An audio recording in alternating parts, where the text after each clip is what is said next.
Late हो गया, sorry. थोड़ा हमारे छत्तीसगढ़ में बाढ़ की स्थिति बन रही है हमारे खेत के आसपास, तो उसके लिए थोड़ा फ़ोन पे कोऑर्डिनेट करना था। वहाँ पे 2 दिन से लगातार बारिश चल रही है और 3 दिन और चलेगी, ऐसा वो है।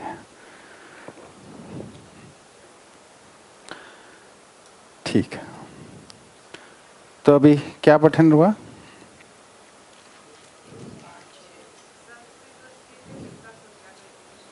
हम्म 71 से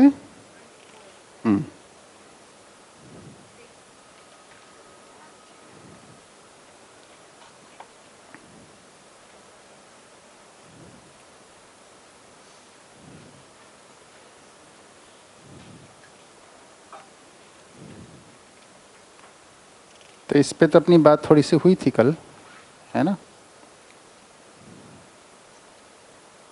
इसमें जो स्थिरता है और निश्चयता है ना, स्थिरता होने के अर्थ में होती है और जो निश्चयता होती है वो रहने के अर्थ में होती है। यानी एक इकाई का जो इकाईत्व है ना, तो उसका जो इकाई है वो उसका होनापन है और उसका त्व यानी उसकी जो मौलिकता है उसका रहना है ना।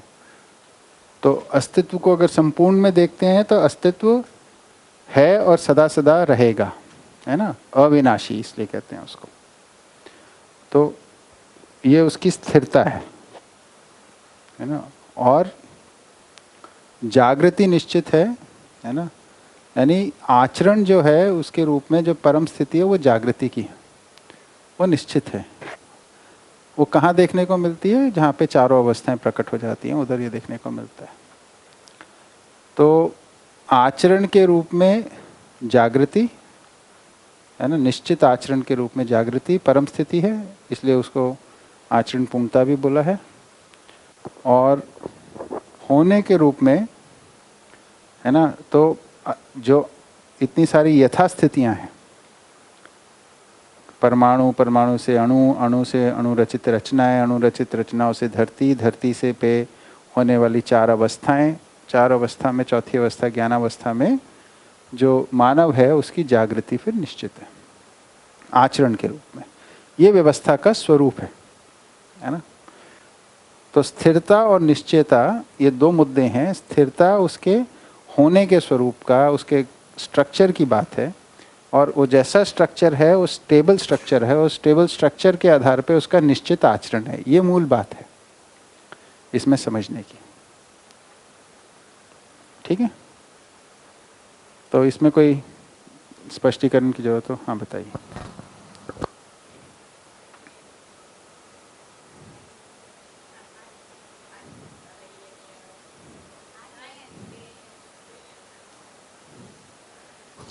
पेज नंबर 74 पे जो पैराग्राफ है 345 के बाद जो पैराग्राफ, जागृत मानव में प्रमाण अथवा संपूर्ण प्रमाण सह अस्तित्व रूपी अस्तित्व में अनुभव का ही प्रकाश है, वो ठीक है। लेकिन उसके बाद जो सेंटेंस है, अनुभव के प्रकाश में प्रमाण के अतिरिक्त कोई दूसरा वस्तु समाहित रहता ही नहीं, उसे क्या इंडिकेट हो रहा है? मतलब इसको पूरा पढ़े पैराग्राफ को। इसलिए प्रमाणों को परम, पावन, पूर्ण नामों से भी इंगित करते हैं। दूसरे क्रम में अनुभव प्रमाणों की परम स्वीकृति संकल्पों में, संकल्प का चित्रण इच्छाओं में, ऐसे चित्रणों का विश्लेषण विचारों में, ऐसे विचारों का आस्वादन मूलक विधि से चयन क्रिया आशाओं में संपादित होना समझ में आता है। अनुभव मूलक विधि से ये सभी 10 क्रियाओं में निश्चयता स्पष्ट होती है। तो क्या स्पष्ट हुआ इससे? अनुभव प्रकाश में जो बुद्धि है ना, चित्त है, वृत्ति है और मन, इनका कंटेंट भी अब अनुभव प्रकाश में हो गया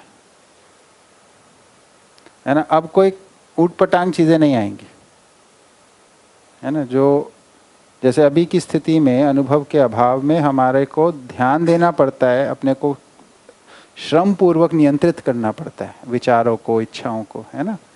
उधर ऐसा नहीं है, वो स्वयं स्फूर्त विधि से अब सब नियंत्रित हो जाता है। तो मानव में जो सारा श्रम है वो अनुभव तक पहुंचने के लिए, इसलिए उसको विश्राम भी बोला। अब उसके बाद श्रम नहीं है, अब जीवन व्यवस्थित हो गया, तो अब सारा का सारा क्रियाकलाप भी व्यवस्थित हो गया। क्योंकि अगर जीवन व्यवस्थित हो गया तो कार्य व्यवहार भी व्यवस्थित हो जाएगा, कार्य व्यवहार व्यवस्थित हो गया तो परिवार भी व्यवस्थित हो जाएगा, परिवार व्यवस्थित हो गया तो समाज व्यवस्थित, ऐसे करके वो क्रम सज जाता है पूरा। ठीक, और बताइए भाई। अभी स्थिरता जो आपने कही वो स्ट्रक्चरल, जो परमाणु में जो विकास हुआ उसके लिए, तो यहाँ पे है मानव परंपरा जागृत होने में स्थिरता, 75 पेज पे अस्तित्व सहज विधि से प्रमाणित होता है। तो यहाँ मानव परंपरा जागृत होने में, हाँ पूरा पढ़िए पैरा, क्या कह रहे हैं। मानव परंपरा जागृत होने में स्थिरता अस्तित्व सहज विधि से प्रमाणित होता है, सुस्पष्ट होता है। निश्चयता मानवीयतापूर्ण आचरण विधि से प्रमाणित होता है, सुस्पष्ट होता है। इसकी अपेक्षा मानव में पीढ़ी से पीढ़ी में रहा आया है। इस प्रकार मानव का विकास और जागृति को प्रमाणित करने में समर्थ होना ही मानव का उत्थान, वैभव, राज्य होना पाया जाता है। ठीक, तो मानव परंपरा जागृत होने में स्थिरता। तो अभी जो मानव परंपरा की अस्थिरता है वो किस कारण से है? भ्रमवश, है ना। देखिए, अज्ञानवश हम लोगों ने मानव परंपरा के लिए जो धरती पे व्यवस्था है, प्राकृतिक व्यवस्था है, इसको भी, है ना, अब हमने असंतुलित कर लिया। ठीक है, मानव शरीर में भी रोग ज़्यादा बढ़ते जा रहे हैं, है ना। तो मानव शरीर परंपरा को लेके भी अब शंकाएं होने लगी, है ना। तो एक तो युद्ध से तो समस्या है ही, और दूसरा प्राकृतिक जो असंतुलन हो रहा है उससे भी समस्या है ना। तीसरा जो चीज़ आ गई है कि जो हम लोग जितने भी उल्टे सीधे काम कर रहे हैं उससे मानव के अंदर जो प्रजनन क्रिया है इसके ऊपर भी प्रभाव आ गया। तो जितने आधुनिक समाज हैं उसके अंदर इस पे समस्या खड़ी हो गई, इनफर्टिलिटी की प्रॉब्लम आ गई है। तो ये परंपरा, शरीर परंपरा भी जाएगी, ज्ञान परंपरा तो बनी नहीं। तो ज्ञान परंपरा के अभाव में शरीर परंपरा भी, तो मानव परंपरा का जो जड़ भाग था वो भी अस्थिर हो गया। तो जितनी भी अस्थिरता ज्ञान में, एक बार जागृत हो जाते हैं तो ये सब व्यवस्थित हो जाता है, इसकी निरंतरता। तो जागृत मानव से मानव परंपरा, जागृति से मानव परंपरा स्थिर हो गई। स्थिर होने का मतलब उसकी निरंतरता हो गई, ठीक है। और उसका आचरण, मानवीयतापूर्ण आचरण, है ना, वो निश्चित हो गया। तो उससे व्यवस्था में भागीदारी हो गई। तो दोनों एक दूसरे को पुष्ट करते रहते हैं।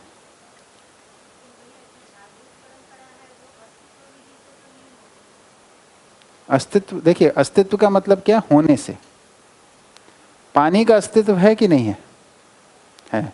पेड़ों का अस्तित्व है कि नहीं है? है ना। जब हम बोलते अस्तित्व है का मतलब क्या है? वो है और बना रहेगा। अस्तित्व शब्द से दो चीज आना है, एक तो है और बना रहेगा। ये तो मानव परंपरा है पर बना रहेगा, अभी इस पे हम स्थिर नहीं है, ठीक है ना। जागृति होने से जागृत मानव परंपरा है और बनी रहेगी, ये स्थिरता है। तो परंपरा विधि से निरंतरता होने से स्थिरता होती है। और बताइए। हाँ भैया, जो क्वेश्चन था उसके बारे में ही जो आपने बोला उससे मुझे जो समझ में आया वो मैं थोड़ा कंफर्म करना चाहता हूँ। 74 पेज में ही, अनुभव के प्रकाश में प्रमाण के अतिरिक्त कोई दूसरा वस्तु समाहित रहता नहीं है।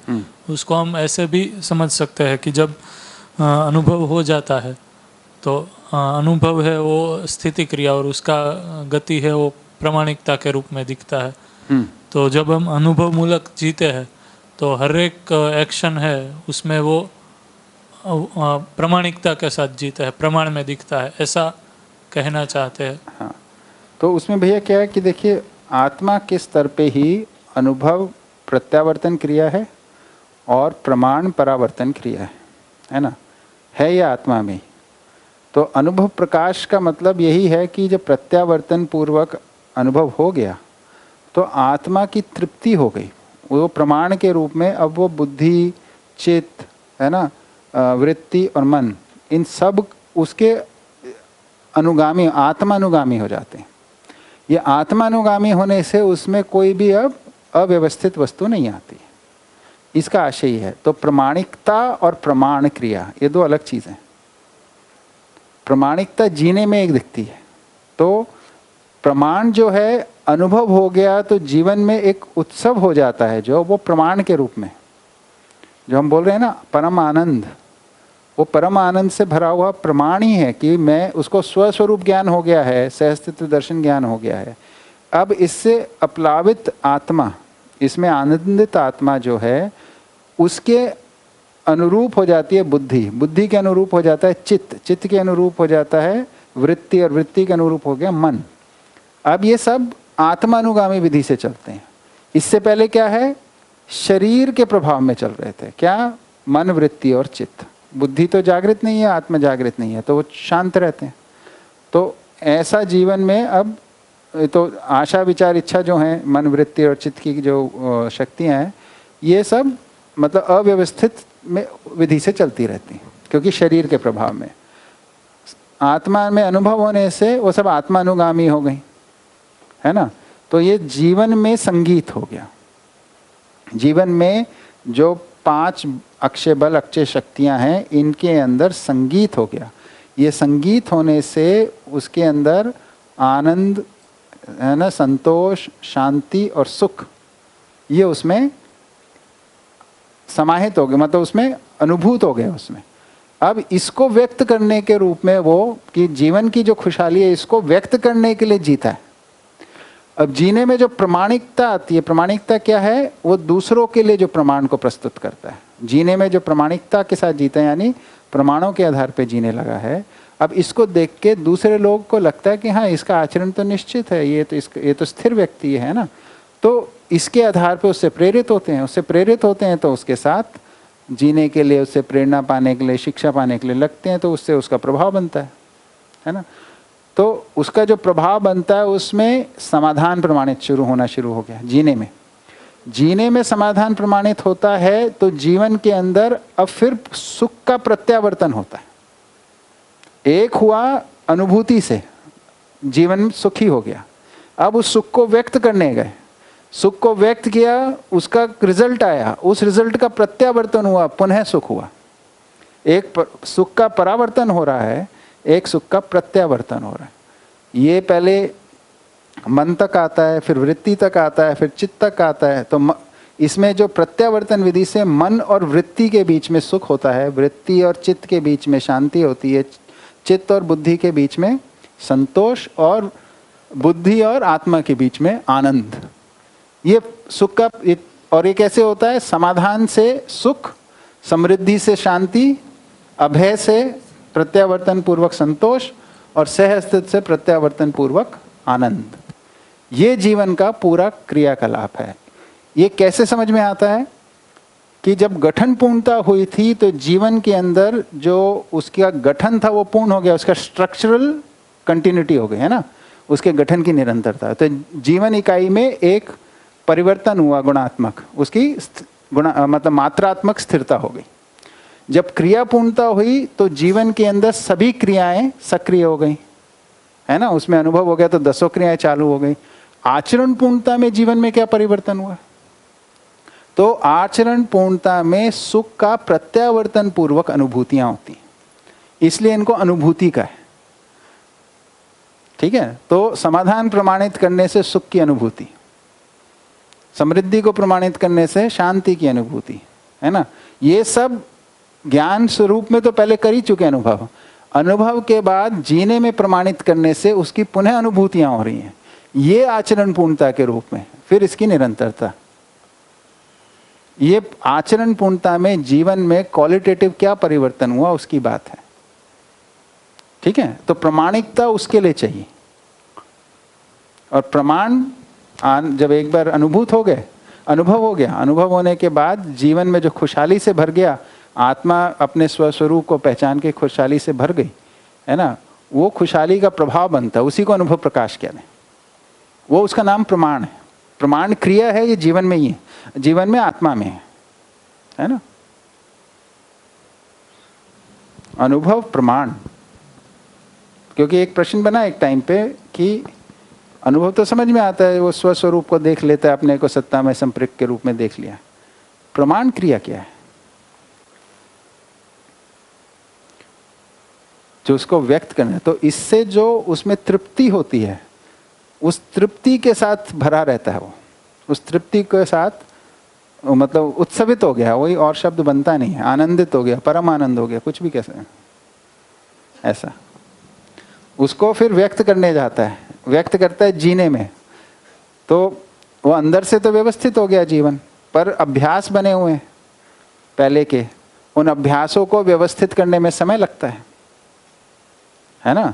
भाषा भी ठीक होती है, करने में भी चीज़ें ठीक होती हैं, है ना, उत्पादन भी करना है, सब कुछ करना है, लोगों के साथ कार्य व्यवहार करने में भी आपको समय लगेगा। तो वो जब व्यवस्थित होने में कुछ समय लगता है, बहुत ज़्यादा नहीं, 5-7 साल लगेंगे उसके अंदर। वो करने के बाद आचरण पूर्णता का आपको वो मिलेगा फीडबैक। तो पहले समाधान प्रमाणित होएगा, फिर समृद्धि होगी, फिर अभय, फिर सह अस्तित्व, सह अस्तित्व होने से आचरण पूर्णता हो जाएगी। यानी बुद्धि और आत्मा का बीच का संगीत किस विधि से? प्रत्यावर्तन विधि से। सुख का फीडबैक आ गया कि हाँ, जैसा अंदर है वैसा ही बाहर भी प्रमाणित कर लिया, ये तृप्ति। ठीक है, एक तरीके से फीडबैक मैकेनिज्म। हाँ, मतलब वही तो प्रमाणित हूं मैं, इसका अपने में आएगा ना। मूल्यों का निर्वाह किया, मूल्यांकन हुआ, पूरा पड़ रहा है। हाँ, बीच में एक शब्द आया था पीछे के अध्याय में, आपने जो पहली सीक्वेंस बताई, प्रत्यावर्तन पूर्वक हम आत्मा में अनुभूति करते हैं। हाँ, वो जो सीक्वेंस है, हाँ, मतलब जीवन में प्रमाणित होना, उसको हाँ, ही सहजावृत्ति एक शब्द दिया है, वो उससे ही कनेक्टेड है ना भैया? अब मेरे को ध्यान नहीं उस शब्द का, पर कहाँ है वो शब्द, उसकी कॉन्टेक्स्ट रेफरेंस बताइएगा तो फिर मैं देख के बताता हूँ। ये दूसरा अध्याय है ना, उसमें है, उपासना में। पेज नंबर, एक मिनट,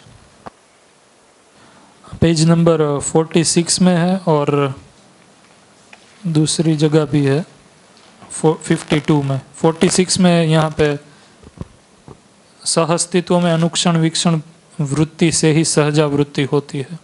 हाँ, नहीं भैया, सहज आवृत्ति अलग चीज़ है। देखिए नीचे अनुक्षण का तात्पर्य प्रत्येक क्षण में लगातार सहअस्तित्व चिंतन विचार क्रम में प्रामाणिकता का सहज प्रमाण प्रस्तुत हो जाता है। यही मतलब वहाँ यहाँ पे विचार क्रम में प्रामाणिकता हो जाना ऐसा लिखा है ना, हाँ, उससे मुझे वो हिंट मिला। हाँ, तो विचार क्रम में हो जाने का मतलब ये वृत्ति की बात हो रही है ना। देखिए अभी हमारा वृत्ति में विचार है ना। विचार एक मौलिक क्रिया है मानव में, हम जितना भी क्रियाकलाप करते हैं विचार क्या था, तो अभी विचार को आयाम भी रखा है ना, एक अनुभव, विचार, व्यवहार, कार्य, है ना। तो विचार अभी सहज नहीं है, यानी धर्मपूर्ण विचार नहीं है या समाधानपूर्ण विचार नहीं है। समाधानित वृत्ति यानी समाधानपूर्ण विचार करने वाली वृत्ति, यानी जो कि आत्मानुगामी होगी, ऐसी वृत्ति को सहज वृत्ति कहेंगे। यानी समाधानपूर्ण विचार ही सहज वृत्ति है। ठीक है, समाधान पूर्ण वृत्ति ही। हाँ, कि उसमें एक प्रामाणिकता शब्द आया था ना, उसके कारण। हाँ, वो प्रामाणिकता कहाँ की है? वृत्ति की प्रामाणिकता है। समाधान को ही हम प्रमाणित करते हैं ना जीने में। देखिए विचार शक्ति को प्रयोग करके हम जीते हैं, तो जो जीते हैं समाधानपूर्ण विचार को जिएंगे तो उसको प्रमाणित करेंगे। अभी हमारा विचार एक होता है और करना कुछ और हो जाता है। ठीक है,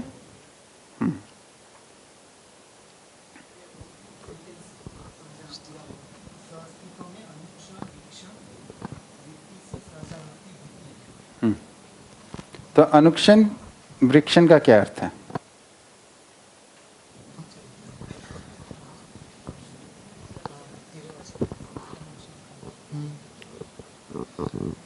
अनुक्षण का तात्पर्य प्रत्येक क्षण में लगातार सहअस्तित्व चिंतन विचार क्रम में प्रमाणित का सहज प्रमाण प्रस्तुत हो जाता है, यही सहजावृत्ति। अच्छा दिया है नीचे। और वीक्षण? वीक्षण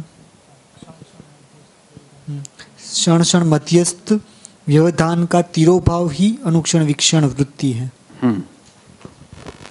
तो इसका क्या अर्थ बना?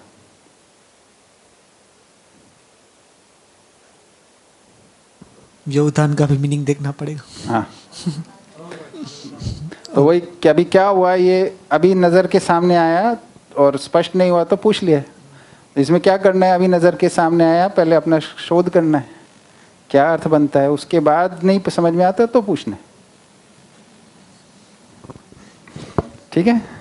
हाँ, नहीं तो पहली उसमें क्या हो गया, ये कौतूहल हो गया। जब आपने अपना शोध कर लिया तो जिज्ञासा हो गई। हाँ ठीक है, ठीक है। हाँ भैया क्या कह रहे थे?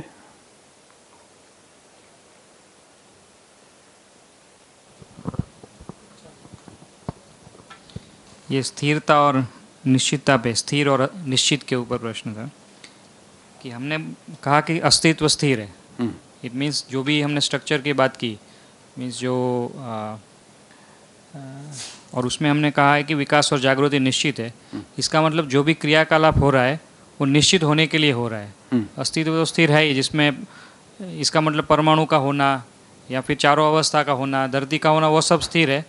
लेकिन ये जो क्रियाकलाप जो है उसमें हमें कुछ ऐसा, अगर हम जीवन की बात करें तो हमें निश्चित होने के लिए ही पूरा श्रम करना पड़ रहा है। ये कहना ठीक है? नहीं। तो अस्तित्व स्थिर है का मतलब क्या है? जैसे फिर से मैं पूछता हूँ कि पेड़ का अस्तित्व है कि नहीं है?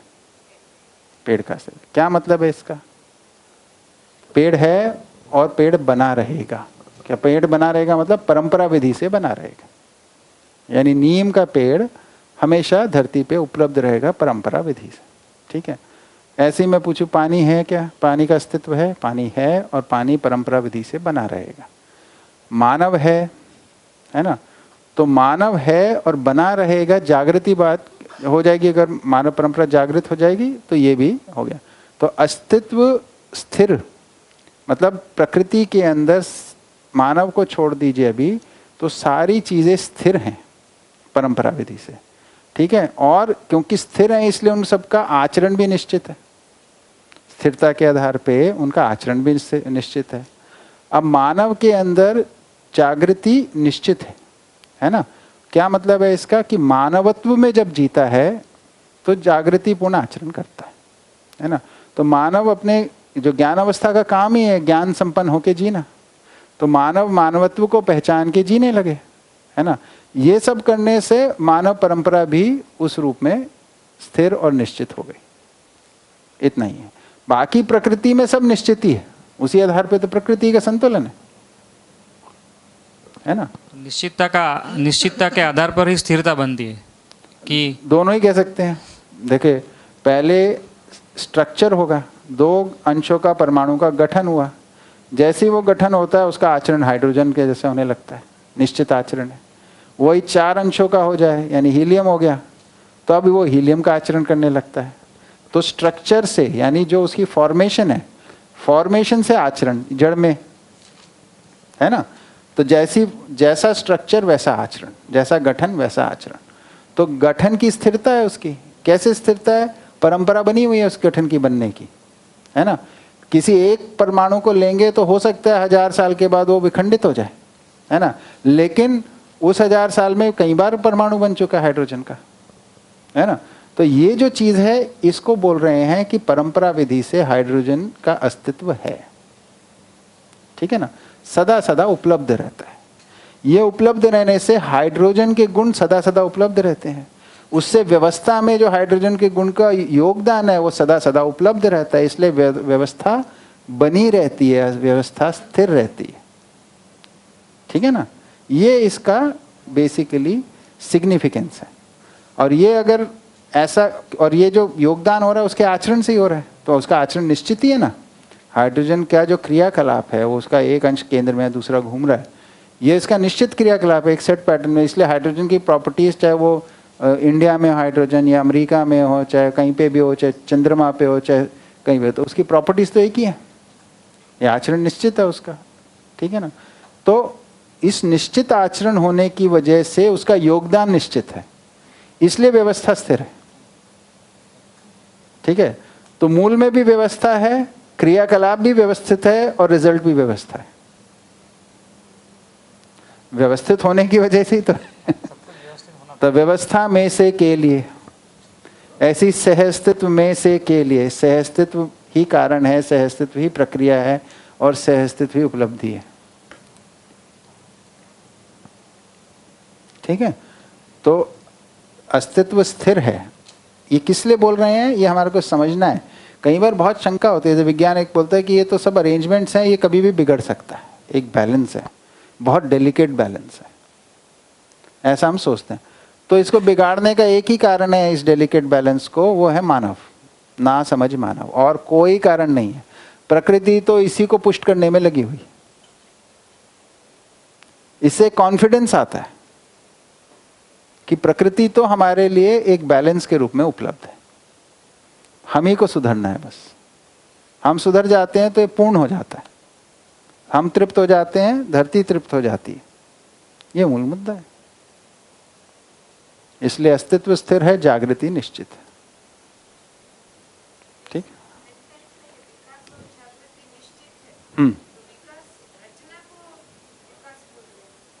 हाँ, नहीं, विकास क्या है, देखिए पूर्णता प्रमाणित होनी है।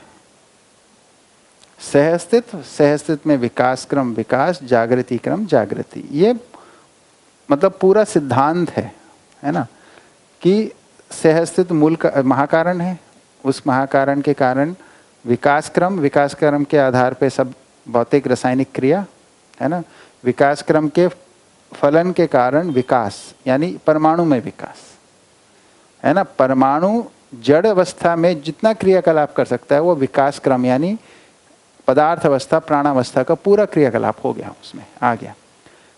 पर ये जो क्रम सजा, ये विकास क्रम का ही क्रम है, रचना क्रम पूरा का पूरा, ये सजा किस लिए है, क्योंकि पूर्णता प्रमाणित होनी है। तो भौतिक रासायनिक संसार पूरा सज गया इसमें, विकास क्रम के क्रियाकलाप में ही। फिर विकास मानी अब परमाणु गठनशील से गठनपूर्ण हो गया है ना। अब जीवन के आते ही जीव शरीरों की आवश्यकता, तो वैसे जीव शरीर प्रकट होना। तो क्या बोल रहे हैं, इसमें जो परिवर्तन भी हो रहा है वो विकास और जागृति के लिए हो रहा है, जो कि निरंतर बना रहेगा। जो परिवर्तन है वो विकास और जागृति के लिए है ना। जैसे एक समय पे डायनासोर थे, अब नहीं है, कोई पूछता है, तो इसमें तो अस्तित्व नहीं है उसका, ऐसा नहीं। किस अर्थ में, पूर्णता के अर्थ में सारा अस्तित्व है, पूरा क्रियाकलाप। तो पूर्णता प्रमाणित होने के लिए ज्ञानावस्था को आना है, ज्ञानावस्था के लिए मानव शरीर के लिए एक प्रकार का वातावरण, उस वातावरण के एक प्रकार की कॉम्बिनेशन हवा की। वैसी अगर हवा नहीं है तो उसको पहले पचाने के लिए जीव जंतु पेड़ पौधे हुए, उसको पचा के शुद्ध करके फिर आगे के क्रम सजाए। तो ये जो परिवर्तन हो रहा है ये किस लिए हो रहा था, है ना। हम पहले सोचते हैं भी पहले तो बहुत सारे डायनासोर थे, वो मर गए तो हम भी मर सकते हैं, ऐसा विज्ञान में आती है ना कहानी, किससे बहुत सारी पिक्चर भी बना दी हैं ऐसी, है ना, कि भाई कोई बहुत बड़ा कोई पत्थर आके टकरा जाएगा धरती से या कुछ ऐसा हो जाएगा। तो ये जो चीज़ें हैं वो ये इससे भय बनता है। जबकि इधर क्या कह रहे हैं कि जो भी परिवर्तन हुए धरती के इतिहास में वो किस लिए हुए हैं, विकास और जागृति के अर्थ में हुए, ताकि मानव आके इसके ऊपर अपनी जागृति को प्रमाणित करें। तो पूरी प्रकृति में जो परिवर्तन हो रहे हैं, छोटे से बड़ा परिवर्तन, वो किस लिए हो रहा है, विकास और जागृति के अर्थ में हो रहा है, ताकि पूर्णता प्रमाणित हो,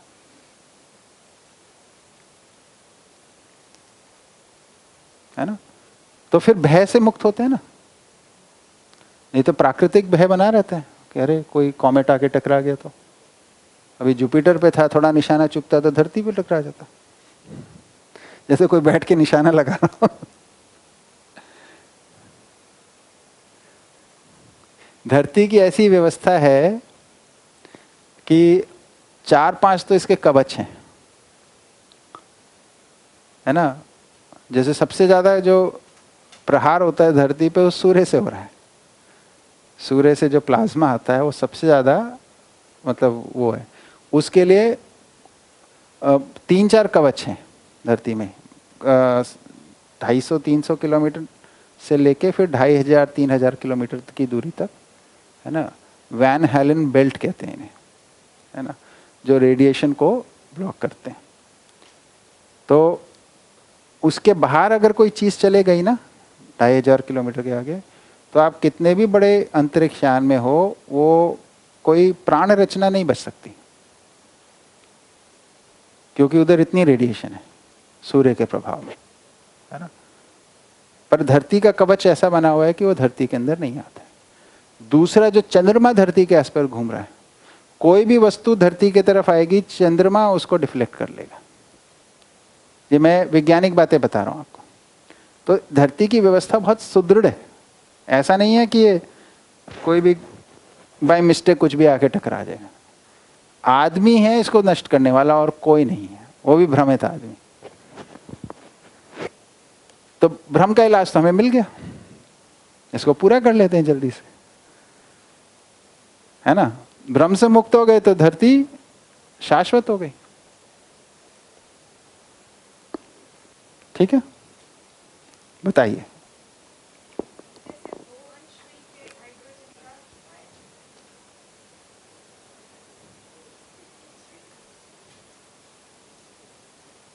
जैसे 2 अंश मिलके हाइड्रोजन का परमाणु बन गया, फिर वो बना रहता है कुछ समय के बाद वो फिर उसके से अंश वापस हो जाते हैं अलग? नहीं, अलग नहीं होते हैं। देखिए, 2 अंश का परमाणु क्या है? एक हल्का परमाणु। ये अलग नहीं होंगे, क्योंकि अलग करने के लिए इसमें बहुत ताकत चाहिए, इसमें कुछ आके समा जाएगा। तो जो भूखे परमाणु हैं वो हल्के परमाणु हैं, उनके अंदर प्रस्थापन विधि से, यानी बाहर से अंश आके समाने से उसका गठन परिवर्तन होगा। जो भारी परमाणु है ना, जिनमें बहुत सारे अंश हैं, उनके अंदर विखंडन होता है, उसमें विस्थापन होता है, उसमें से कुछ बाहर जाता है। वो जो बाहर निकला वही तो जाके इसके अंदर समाएगा। कहीं से निकला है, कहीं समाने के लिए तो निकला है, तो कहीं से विस्थापन हुआ है कि ताकि कहीं प्रस्थापन हो जाए। ये क्रिया चलती रहती है। इसका नियंत्रण कैसे होता है? स्वयं स्फूर्त विधि से, उसी के सर्कमस्टेंसेस से होता है। कहाँ कितना होना है, कैसे होना है, ये प्राकृतिक विधि से निर्धारित है, वो परफेक्ट है, उसमें मानव का कोई रोल नहीं है। जहाँ मानव ने फिजन फ्यूजन में टांग अड़ाई है ना, ये जो प्रस्थापन है यही फ्यूजन है, और विस्थापन यही फिजन है ना। इसमें जितना टांग अड़ाई है उतना ही हमने नुकसान किया। विधि है उसको तो मैंने अपना ऐसा लॉजिक लगाया था कि जैसे मेल फीमेल रेशियो है, वो कितना भी हम करें उसको हम डिस्टर्ब नहीं कर सकते, वो है ऐसा एक लेवल में बना हुआ है, तो वो स्वयं स्फूर्ति मैनेज होता है। हाँ, लेकिन हमने डिस्टर्ब तो किया ना, किया है उसको, पर तो भी मतलब नियति विधि से वो मैनेज तो रहता ही है। हाँ, तो नियति का जहाँ तक रोल प्रभावी रहेगा। देखिए, मानव जो है वो प्रकृति पे में विकास की क्षमता रखता है ना। जो अपने वातावरण को विकसित रखने की क्षमता है मानव में, है ना, तो अपने वातावरण पे हावी हो सकता है। तो हम लोग ने जैसे अब देखें तो हरियाणा में एक टाइम पे 750 रह गया था, है ना। 1000 लड़कों के लिए 750, मतलब 3/4 रह गई थी लड़कियां, है ना। तो ये रेशियो तो हमने बिगाड़ लिया था, और हम ऐसी करतूत करते रहे तो और बिगड़ ही सकता है। तो मानव ही है जिसको सुधरना पड़ेगा, वो ठीक होएगा। अगर हो गया जैसे सरकार क्लेम कर रही है, अगर सच है तो फिर मानव ने अपने को सुधारा होगा ना, है ना।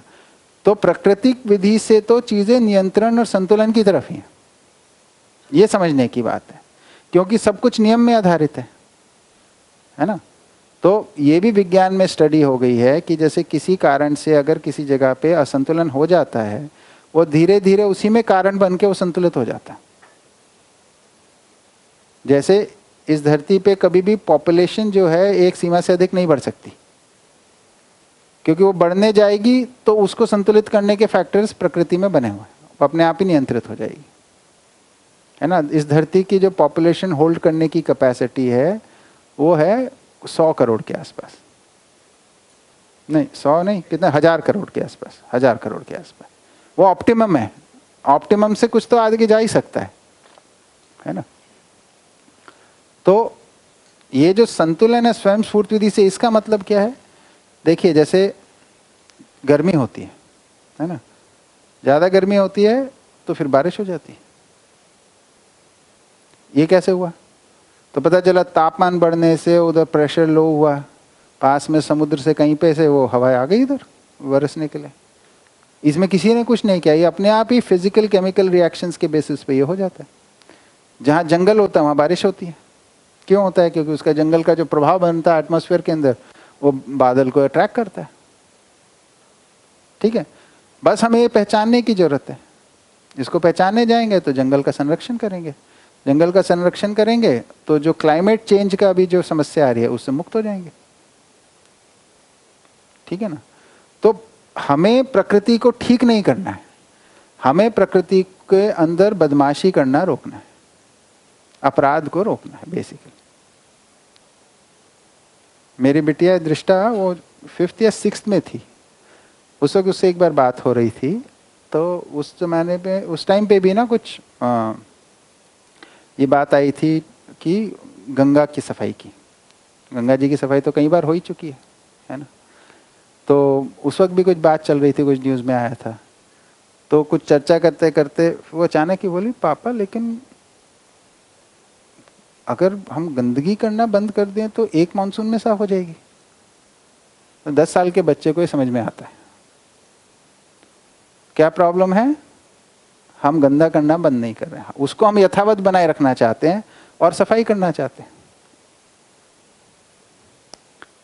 प्रकृति को ठीक करना कोई काम नहीं है, वो तो अपने आप से ठीक हो जाएगी, कहीं तेजी से ठीक होगी। जितनी तेजी से हमने इसको बर्बाद किया उससे कहीं अधिक गति से ठीक हो जाएगी, अगर हम गंदा करना, हम बर्बाद करना छोड़ दें तो। ये सब बातें किस लिए हैं? क्योंकि इससे हमें विश्वास बनता है प्रकृति के प्रति, व्यवस्था के प्रति, नियम नियंत्रण संतुलन के प्रति, है ना। विश्वास ही हमारे लिए जागृति के लिए पहली सीढ़ी है। विश्वास के साथ ही हम अनुभव में पहुंचेंगे, है ना। कि अगर हमारे को विश्वास होगा कि व्यवस्था है, नियम नियंत्रण संतुलन है ना, तभी तो हम जागृति के लिए प्रयास करेंगे। अगर विश्वास ही नहीं होगा तो कैसे करेंगे? सब जगह ही शंका होगी, सभी जगह अविश्वास होगा, कैसे होगा? जिस व्यक्ति में अविश्वास हो उसे बोलिए नहीं जागृति, तुम्हें जागृति के लिए प्रयास करना चाहिए, वो स्वीकारेगा क्या? नहीं। तो पहले हमारे को एकदम स्थिर होना है अंदर से कि सब चीज बढ़िया है और इसमें हमारी भूमिका है जिसे हमें पूरा करना है। उसके लिए मेरे को अध्ययन करना है। अगर हम ज्यादा समस्या समस्या समस्या करेंगे ना तो कोई जागृति नहीं होगी।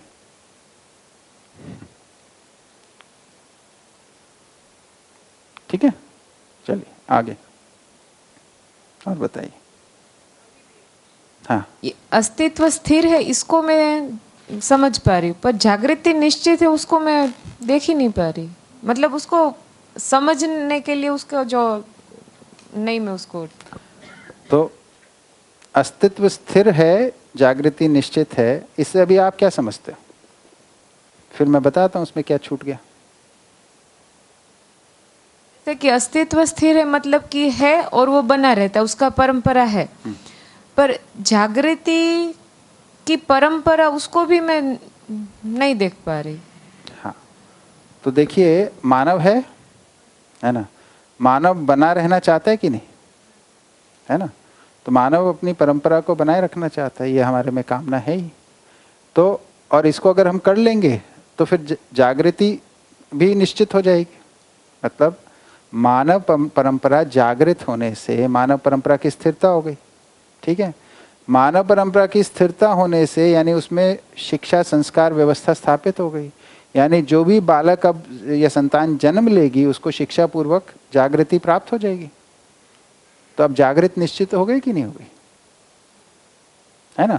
तो ये जो है स्टेप, एक स्टेप है जो छोटा सा मिसिंग है। अभी क्या है, हमने इस आवश्यकता को पहचाना नहीं था, पर प्रकृति से ही संकेत आ रहा है कि अब तुम्हारी परंपरा, मतलब अपनी मानव परंपरा को बनाए रखना है तो कुछ करना पड़ेगा।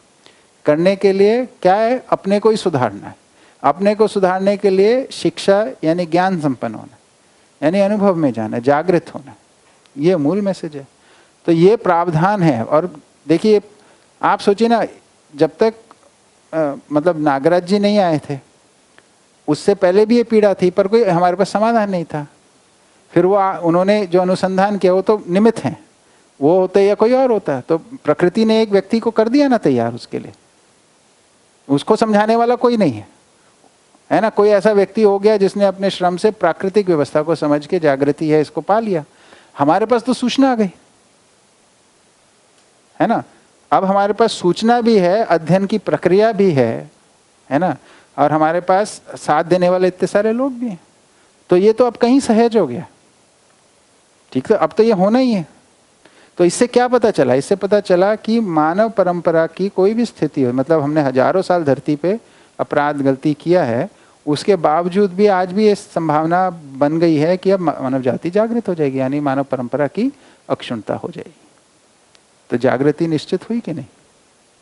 उसके बावजूद भी मान लीजिए हम में से कोई जैसे अमेरिका का या रूस का या नॉर्थ कोरिया का प्रेसिडेंट कोई बटन दबा देता है, परमाणु युद्ध हो जाता है, मर गए। उसके बाद फिर से क्रम शुरू होगा,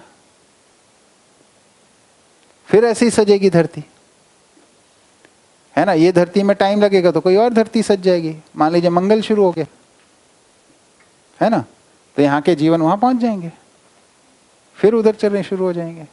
तो जब तक हमारे को जागृति की तृप्ति नहीं मिलेगी, अपने को तो इसी में लगे रहना। तो अब इसी धरती को कर लें, इससे भलाई तो इसी में, है ना। तो निश्चित है, मतलब उससे पहले रुकेगा, उससे पहले उसकी स्थिरता नहीं आती है। अच्छा, हमारे को जो शरीर यात्रा करते हैं और ये जो पूरा क्रियाकलाप करते हैं, इसका निर्णय भी जागृति के बाद ही स्वेच्छा से हो पाता है, इच्छा पूर्वक। उससे पहले तो विवशता ही है, करनी ही है यात्रा। अनुभव से पहले आप निर्णय नहीं ले सकते कि हमें नहीं करनी।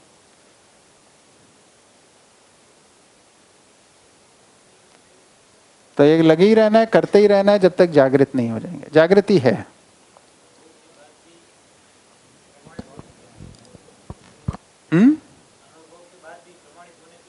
हाँ, तो अनुभव हो गया तो प्रमाण हो ही जाता है स्वयं स्फूर्ति से, तो उसको मैं गिन के ही चल रहा हूँ, है ना। तो उसके बाद प्रमाणित होने के बाद अनुभव हो गया, प्रमाण हो गया, तो उसके बाद आपको शरीर यात्रा स्वेच्छा से शुरू कर सकते हैं। भैया, एक मानव ने जागृति को पा लिया है, तो ये भी मतलब यहाँ से कह सकते हैं ना, जागृति निश्चित है। हाँ, क्योंकि वो प्रमाणित हो चुकी है, इस वजह से भी वो निश्चित है। हाँ। तो एक व्यक्ति, हम ऐसा मान सकते हैं कि उनको तो जैसे हमारी तो मान्यता ही होगी ना अभी, तो हमारी मान्यता में वो जागृत है। ये प्रमाणित कब होगा? जब हम जागृत हो जाएंगे। देखिए, वही सिद्धांत लगाएंगे सब जगह हम, कल जो बात हुई थी, ठीक है ना। हमारी स्वीकृति तो है वो जागृत है, पर ये मान्यता के रूप में अभी। हम जागृत हो जाएंगे तो अब ये जानने में भी आ जाएगी, ठीक है।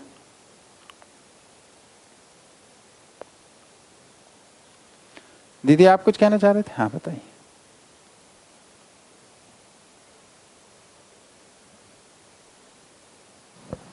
भैया, वो समाधान शब्द में स्पष्टता चाहिए थी कि मैं ऐसे समझ रही हूँ कि समाधान मतलब हर क्यों और कैसे का कैसे सभी आयामों के प्रश्नों में हमें सॉल्यूशन मिल जाना, वो समाधान की स्थिति है। तो क्या समाधान होने के बाद हमारा जानना, मानना, पहचाना तीनों हो गया, कि सिर्फ हमने सारी चीज़ों के प्रश्नों का सॉल्यूशन ही, मतलब सिर्फ आंसर्स ही मिले हैं? मतलब बोध के रूप में वो उस लेवल तक समाधान की स्थिति हो गई, वो हम बोल सकते हैं कि सिर्फ सब कुछ जान लिया कि सब ऐसा है और वैसा है? ठीक है। तो इसमें दीदी समाधान का प्रश्नों से कोई लेना देना नहीं है। पहली बात तो ये पकड़ लीजिए, समाधान जो होता है जीने में होता है ना। तो हम जीते हैं, जीने में हमारे सामने कुछ मुद्दे हैं, है ना। जैसे एक मुद्दा है कि हमें शरीर का पोषण करना, हमने व्यवहार करना है, कुछ कार्य करना है, कोई भागीदारी करनी, इसको करने में हमारे को कुछ बाधा दिखती है आज, इसका नाम है समस्या। इसको करने में कोई बाधा ही ना दिखे हमें, हम जिस भी परिस्थिति में अपने को पाए, हमें अपना कार्य व्यवहार भागीदारी करने में हर जगह सहजता ही मिले, इसका नाम है समाधान। ये प्रश्नों से कोई लेना देना नहीं है इसका, ठीक है ना। ये कैसे होता है कि हम कार्य व्यवहार भागीदारी में हमें कोई बाधा नहीं मिल रही, ये स्थिति कैसे आती है? ये आती है कि हमारे अंदर जब अनुभव हो जाता है तो हमारे को महाकारण पता चल गया, है ना, यानी ज्ञान हो गया। ज्ञान हो गया, उस ज्ञान के आधार पे अस्तित्व दर्शन हो गया। अस्तित्व कैसा, ये भी स्पष्ट हो गया। तो स्वस्वरूप का ज्ञान हो गया, सहअस्तित्व दर्शन हो गया। सहअस्तित्व दर्शन होने के कारण अब मानवीयतापूर्ण आचरण, यानी मानव मानवत्व पूर्वक कैसे जिएगा, ये भी हमें स्पष्ट हो गया। ये स्पष्ट ही नहीं हुआ, इसके प्रति स्वीकृति होगी, ऐसा ही जीऊंगा, इसमें निष्ठा हो गई, संकल्प हो गया बुद्धि में, ऐसा ही जीऊंगा, इसी अनुरूप जीऊंगा। तो पूरा जो हमारा जीवन है इसके अंदर ये आत्मानुगामी होने से व्यवस्थित हो गया। अब इस व्यवस्थित स्वरूप में जो भी अंदर इच्छा कामना है ना, जो भी होता है वो सब व्यवस्था के अर्थ में ही होता है। तो जो प्रकट होता है वो समाधान के रूप में ही होता है। वो कहीं अभी क्या होता है समस्या, हमारा जो ऊटपटांग विचार है उसको हम जब करने जाते हैं तो वही तो समस्या पैदा करता है। मेरा ऊटपटांग विचार मेरे लिए भी समस्या, आपके लिए भी समस्या, आपका ऊटपटांग विचार आपके लिए भी समस्या, मेरे लिए भी समस्या। इसका कोई इलाज नहीं है हमारे पास, ठीक है ना। तो अभी शुरुआती दौर में ऐसा लगता है कि इस प्रश्न का उत्तर मिल जाए, उस प्रश्न का उत्तर मिल जाए, ये प्रश्न नहीं है, वो जीना ही समाधान है। इसलिए उसको प्रमाण में रखा है। समाधान है प्रमाण क्रम में। प्रमाण क्रम क्या है? समाधान, समृद्धि, अभय, सहस्तित्व। तो समाधान यानी जीने में अब हमारे को सब जगह सहजता हो गई है, हम कार्य व्यवहार भागीदारी को अपना पूरा कर लेते हैं और उसमें मतलब बिल्कुल खुश रहते हैं और दूसरों के साथ खुशीपूर्वक जीते हैं, है ना। तो ये समाधान की स्थिति है। ऐसा हम जी लिए तो ये समाधान हो गया, ये है समाधान, है ना। इसलिए समाधान अनेक हैं, समाधान एक नहीं, अनेक। जैसे भोजन करना है, अब इसके अनेक समाधान है। आप गुजराती कर लीजिए, मतलब राजस्थानी कर लीजिए, मराठी कर लीजिए, तमिलनाडु का कर लीजिए, जहाँ का आपकी इच्छा करते रहो। शरीर का पोषण मिलना ये समाधान है, ये समझ में आ गया, है ना। तो सूत्रों के रूप में ज्ञान हो गया आपको। अब इसकी व्याख्या आप करते रहते हो तो आपकी क्रिएटिविटी भी लगती रहती है। तो इसमें कोई यांत्रिकता नहीं है, कोई ऐसा नहीं है कि अनुभव हो गया तो अब हम बस स्ट्रेट जैकेटेड हो गए, कुछ नहीं करेंगे भाई, इधर उधर भी नहीं। तो सब क्रिएटिविटी, लेकिन व्यवस्थित क्रिएटिविटी, ऊटपटांग क्रिएटिविटी नहीं, पूरी क्रिएटिविटी की जगह है। उल्टा मनमानी में क्रिएटिविटी लिमिटेड है। आप देखिए, मानव जितने डिजाइन बनाता है, क्रिएटिविटी का एक काम है डिजाइन बनाना। मानव ने अधिक डिजाइन बनाया है, प्रकृति में अधिक डिजाइन है, तो वो व्यवस्था से बने हुए हैं। हम में वो ताकत आ जाती है, हम वैसे डिजाइन बनाने लगे। ये ब्यूटी है इसकी, समाधान की, ठीक है। स्पष्ट हुआ? अभी समाधान प्रश्न और उत्तर के रूप में रहता है ज्यादा, सामान्य भाषा में, ना। प्रश्न उत्तर का चक्कर नहीं है ये मेरा विश्वास है जीने में।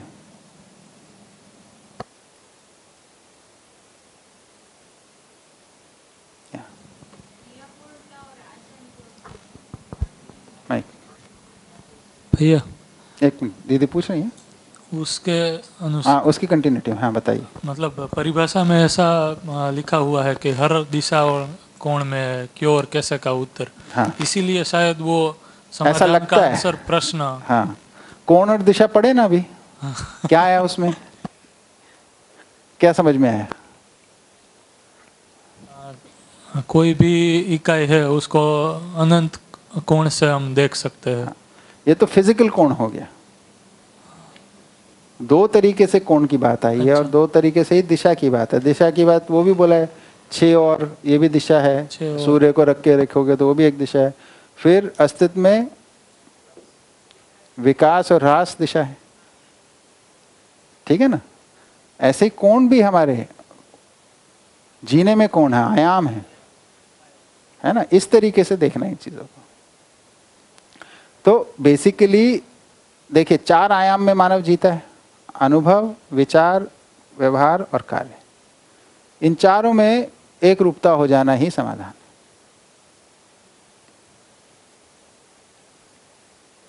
इनमें एक रूपता नहीं है, यही समस्या है।